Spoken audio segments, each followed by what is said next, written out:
like as you talked about earlier, how communities are kind of not devolving, but I would say deteriorating because of COVID and our inaccessibility to each other. I think at the same time, so many people are on these forms of social media that like it's creating lots of communities in a lot of different ways. And when I was younger, I kind of thought, I went through a phase where I was like, social media is the devil, totally sucks, phones are the I'm worst. there with you, buddy. I've deleted Instagram twice. Yeah, I delete it all the time. Like even Yeah. off my phone, I'll post something, and it's tough when you get intertwined with it through like what you're doing, where you're putting yourself out there and you're helping people through it. It's tough because it becomes this kind of syzygy of like, this thing's bad, whoa, this thing's really great. And so I think it's opening people's eyes to how can this thing be great? How can we, like, it's a tool. It really is a tool, and you can use a hammer to build a house, or you can use a hammer to smack yourself in the head 100 times. And with phones and Instagram and social media, so something that I'm doing, for example, is I'm slowly putting video together of me learning to walk again, and it's my goal to post that somewhere where people can access, because I don't think I can't find a large database of easily accessible information on Achilles ruptures and learning how to walk after an Achilles rupture. And I find that very frustrating. So what I'm doing this time, Sure. because I've already done this before, I'm trying to do this without a physiotherapist and really learn my body and learn how it works. And I read tons of papers and watch tons of videos on what other people are doing. And I'm trying to find a way that I can give back to that community, and like not just people who have ruptured an Achilles, but people who have twisted an ankle, and people that are older that twist ankles. It's hard for them to get back into it. So it can be this tool for real good, like for really doing amazing things in the world. And I think that when you've tapped into that as someone who consumes information, like my ex-girlfriend was really good at this. Is her TikTok was like totally curated to positive lifestyles. Like it was all mental health talks and learning how to do all these new skills and textiles and sewing and pottery work. And so I think that it can be this tool that people use where it brings communities together and enables us to support each other in a healthy way, rather than this constant back and forth battle of Instagram's evil and it's an escape. Because I think something that I actually realized that I do in states of sadness and I would say maybe non-desirable emotional states is I reach for my phone, and I really have to be conscious about stopping myself and saying, hey, experience this. You're sad right now. You're angry right now. Get off your phone, sit down and just feel this, just bathe in this emotion. Let your brain bathe in this, and don't try to introduce anything else that's going to break up that experience. How do you Just, find that works for you? it sucks. Like, honestly, it's, No, I mean, like, how do you find yourself navigating, like, holding yourself accountable for that? And by that, I mean, like, mhm, because I also, have some similar tendencies where, like, for example, I have a hard time. I'm not someone who really structures. I don't work well with structure yeah, and I'm planning I'm the things out. same. I'm much Yeah. more of a just kind of on the fly kind of guy. Hmm. And but recently I've been taking on a lot more responsibility and feeling like I don't have time to do things, and then trying to reassess where I can actually find time to do some of these things I want to do. And I had my mom, who's also like happens to be a life coach, who was like, you should start writing things down and like Hmm. planning out the day. And I was like, you know what, I should start holding myself accountable for the things I want to do. Hmm. I did it for one day, bro, one day, and was just like, I'm the guy who doesn't do that. Hmm. And so when I hear you talk about that, like trying to change that habit, to me, I'm just like, oh man, how that sounds like a taking like the moral high ground of being like, I know this isn't good for me. I'm just going to sit here and feel these emotions. Hmm. But like, what's that power of will? Like, how do you hone into changing that kind of habit? Like, what do So you find is helpful?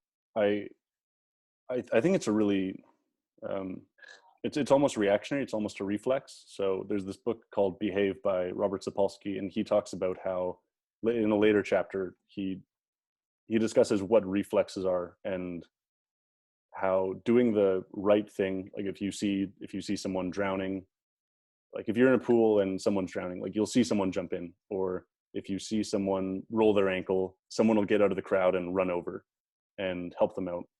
um, my coach in Denmark was someone that was really good at that. And like someone, what did she do? She dislocated her pinky, and like he has no stake in the matter at all. She's from another team, different city, whatever. And he just goes down and pops it back in. And then a week later, someone blew their ankle in our gym, and he ran out. He was the first one there. He was helping her out. He was elevating and keeping pressure and everything. And I think it's a reflex, but I think it's a reflex that you need to train, just like anything else. Our brains have the potential and the capability to alter how we think about the world and how we do and how we react.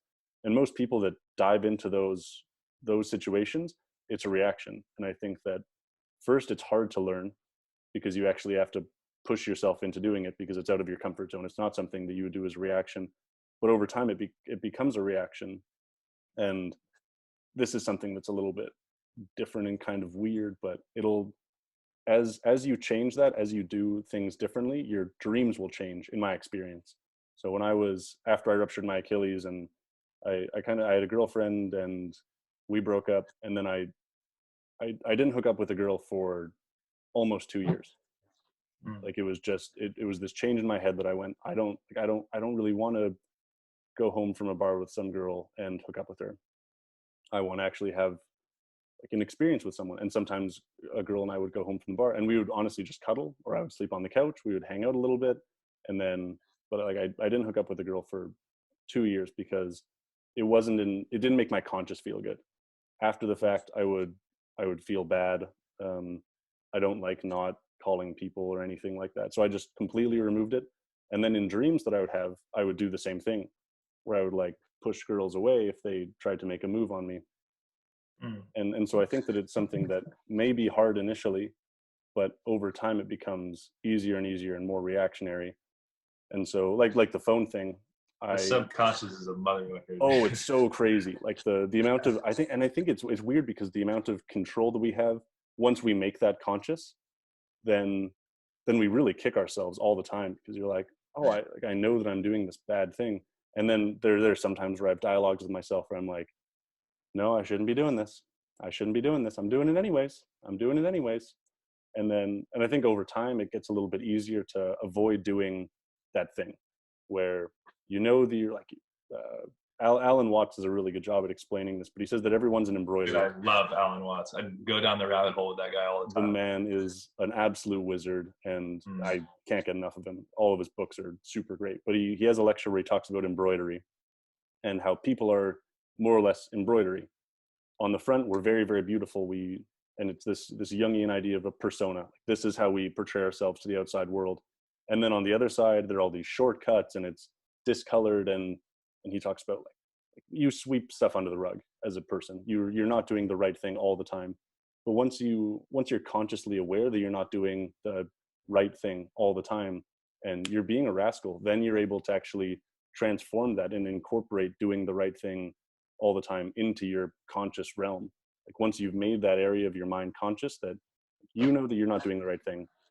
Okay, well, now that you know that you're not doing the right thing, then you can start doing the right thing. And once you've done the right thing for a while, then it becomes reactionary. And I think that that's my long-winded answer to that question, is that it starts off being really tough, and then over time it gets a little bit easier. And even as it gets easier, maybe it's still difficult mentally to not do that thing. Like for my example, I really think that people should have the opportunities to explore their sexuality, and I don't shame anyone for hookups or anything like that. It's just not something that I can do and be okay with myself on a daily basis. I think that I realized that as I was younger and growing up, is that I need some kind of connection with someone to have that intimate relationship. And it would just kill me for like weeks on end. Like I couldn't stop thinking about it. It destroyed me. You know, it's so interesting because when I hear you talk about that, to me it's like, yeah, I call it like sometimes I have to play dad with myself. Yeah. You know? And like for example, you know, the way I had habitually trained in high school was like finish school, like went to school, finished homework, finished volleyball, now I'll go smoke weed with my friends. And now I can go like when it came to, you know, 3 hours before bed and I have nothing to do, my day is done. Like I didn't know how to just like sit there and hang out or watch a movie and just chill. It was like I had to be like have that thing that just like got me out of my head, because I'm chronically someone who, I hate saying I'm like a chronic overthinker, but I'm a chronic thinker, let's say, as we all are, obviously. But Yeah. I have that tendency to, I love going really deep in conversation with myself, with others. And so the reason I liked, you know, psychedelics, other than just when you're young, you just want to get high and it's fun and it's new and whatever. But as I got, you know, became a little more mature, is it like it was a tool for getting me out of my own head.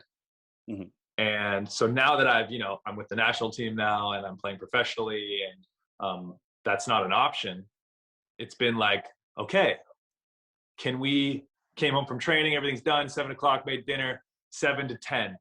I've trained myself for years that that's the time I go do my thing and leave my brain and think in a different way and have a different perspective.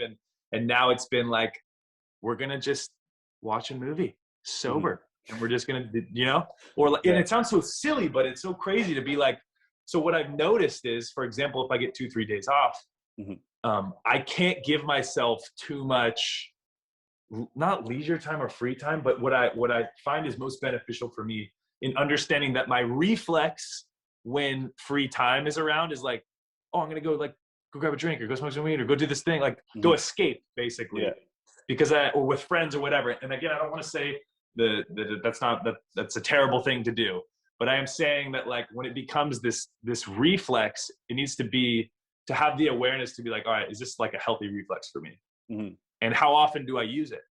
And so to me, when it's like, well, when you spend years of your younger life making that your reflex, and now all of a sudden those things aren't available to you, you can't expect then that, because you didn't have good enough moderation when you were younger, you can't expect that all of a sudden now you're overseas and you're alone and you're just like, oh, 3 hours before bed, like, oh, I'm great, I'm just gonna read a book.